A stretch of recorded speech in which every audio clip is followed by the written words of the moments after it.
Let's talk about some of the cards we want to see get foil upgrades in Magnificent Monsters.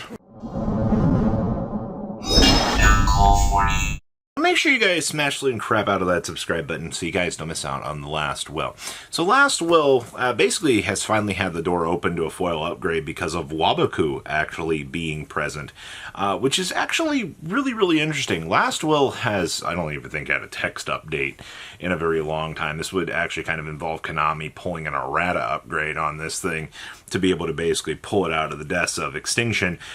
But this is one of those possibilities of where we can actually get some things done, and we can actually see, oh, hey, you know, there is a logical reason to want to be able to see some of these rarity upgrades and be able to do things. And obviously, you know, Last Will is one of those cards that you look at, you know, throughout the history of the game, especially 1999 Yu-Gi-Oh!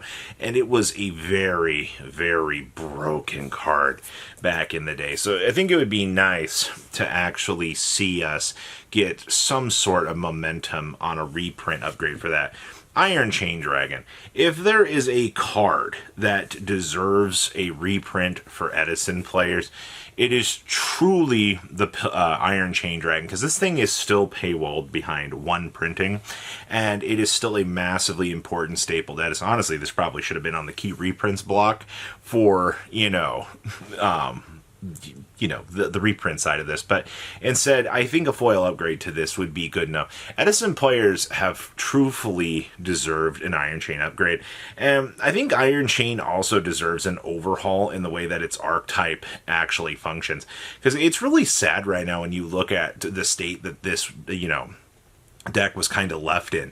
Iron Chain, I mean, isn't really competitive, but as a generic stepping stone that you can access to be able to do things with, it's a very appropriate card for older formats. And Konami still does pay attention to the older cards. Now we go into Pilgrim Reaper.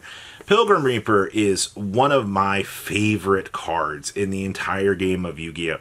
Because it makes some of the off-of-the-wall ideas a reality, because it is one of the only force mills left within the game. You know, obviously after Ishizu's cards exited, I think, you know, Pilgrim Reaper becomes a very hot topic of discussion, because this card also is only available in common.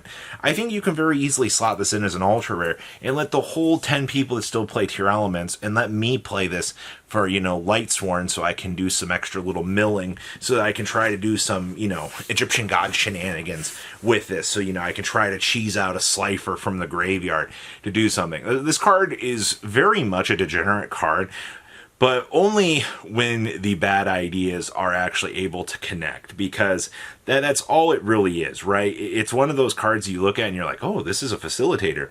The Crystron, Smyger, and Cluster. So, yes, there are still Crystron cards that are sitting out there in the void that for some reason Konami has just refused to give rarity upgrades to. And I think we are effectively at the end of the life cycle for Crystron. I mean, the deck has not performed relatively well, at least in a little while. I'm not saying that, you know, the deck is dead, but what I am saying is, given the current climate, I mean, it'd probably be a little bit too late, but I think giving a couple of little ultra slots to upgrade a, you know, existing fan favorite deck would be very nice. Honestly, I think Crystron really lived the pacing of the deck's life. It had a good run, and it was very much able to do a lot more than I kind of expected to see in the current modern era. So that was really cool. Dragunity Knight Luin. If there is a card that should have been reprinted, it should have been Luin.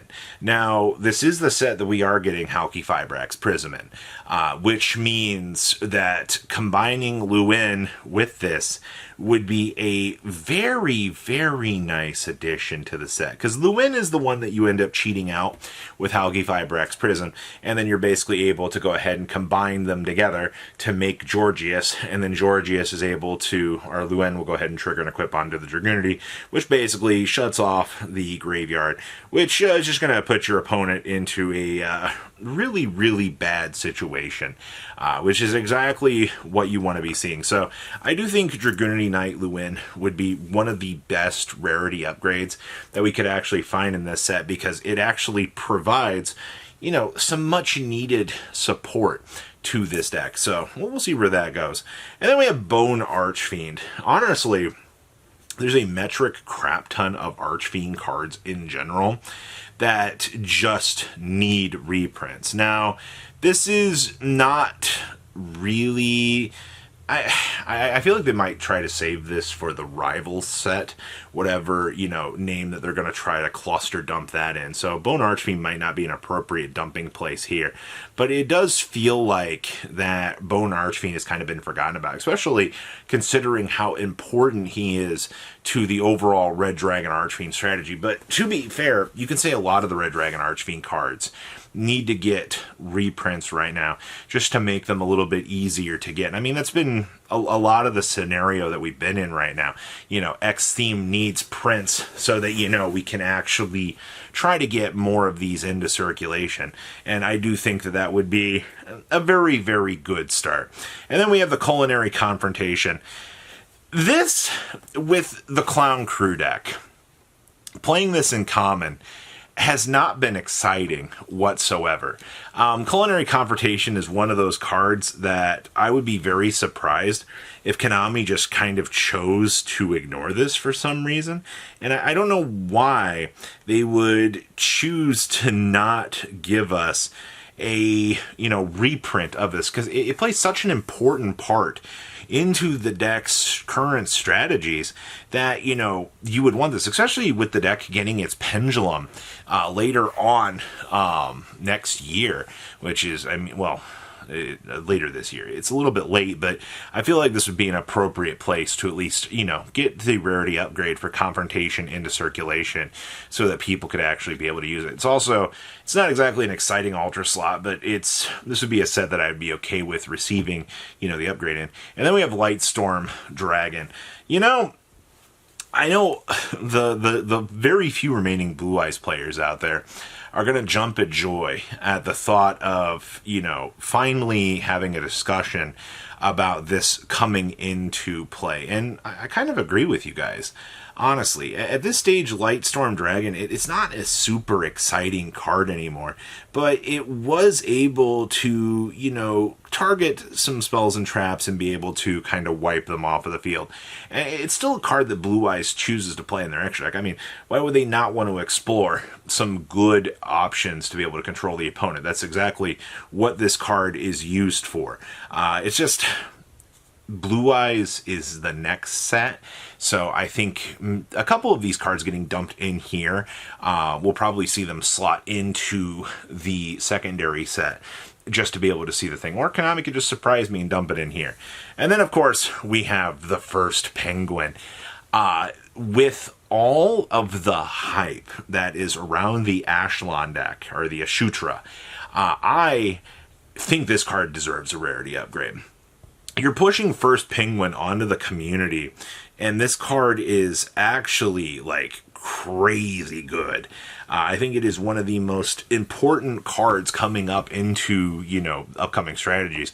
And the fact that they gave us a secondary water target to potentially work with this thing as a TCG exclusive, Konami knows what they need to do. This also means that, you know, we need a Great Old Dragon reprint to fuel this thing as well, but I mean, I digress. We'll eventually cross that window to be able to get some of those better reprints a little bit later on. But for where it stands right now, I think one of the most deserving cards is actually going to be the good old first Penguin, which brings us to Rahamu, Envoy of the Sacred Tome. And obviously, Rahamu is one of those cards that has always been looked at. It's, what, 2 free tribute summons, basically, which is broken. It refixes your hand. Rahamu does everything a card should not be allowed to do. And the fact that this card has not gotten a rarity upgrade at this point is almost insulting to the testament of how broken Rahamu is as a card. And I do hope in Magnificent Monsters here, Konami will actually correct this flaw that they've had and actually give us something to be able to enjoy this with. So that's what we want to see for foil upgrades for magnificent monsters. Please leave a comment down below, tell me what you guys think. I'll see your beautiful faces back at the day, guys. Patrons, thank you.